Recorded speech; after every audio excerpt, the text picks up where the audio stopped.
Operating cycle, ये word आपने सुना होगा अपने एफएम क्लासेस से पहले भी और एफएम क्लासेस के अंदर।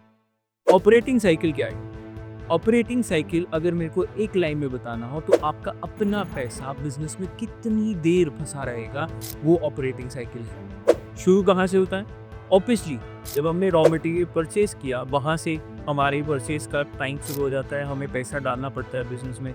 तो रॉ मटेरियल परचेज से लेके फिर रॉ मटेरियल कन्वर्ट होगा, पहले रॉ मटेरियल स्टॉक में रहेगा, फिर रॉ मटेरियल कन्वर्ट होगा वर्क इन प्रोग्रेस में, फिर वर्क इन प्रोग्रेस से आगे जाएगा, फिनिश गुड बनेंगे, फिनिश गुड हमारे पास स्टॉक में बड़े रहेंगे और उसके बाद बिकने के बाद भी हमें बहुत देर बाद पैसा आएगा क्योंकि हम उधार लोगों को देंगे।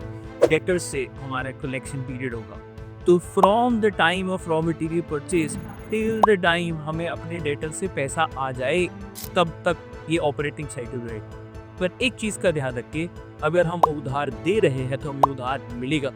हम क्रेडिटर्स को भी पैसा सेटिंग ही नहीं करने वाले, हम क्रेडिटर्स से कुछ उधार लेंगे, कुछ टाइम मांगेंगे पैसा देने के लिए। वो टाइम रिड्यूस कर देगा, हमारे ऑपरेटिंग साइकिल को छोटा कर देगा। फॉर एग्जाम्पल, अगर इस पूरे प्रोसेस में रॉ मटेरियल से लेके हमारा पैसा आने तक डेटर्स से 2 महीने लगने वाले थे या 2.5 महीने लगने वाले थे लेट से, और क्रेडिटर्स से हमें 15 डेज का अगर उधार मिल रहा है, 15 दिन का या आधे महीने का उधार मिल रहा है, तो मेरा जो ऑपरेटिंग साइकिल है वो 2.5 महीने की जगह 2 महीने का रह गया। ऐसी और वीडियोस के लिए, एफएम को और समझने के लिए हमारे चैनल को सब्सक्राइब करें और हमें कंटेंट्स की फॉलो करें।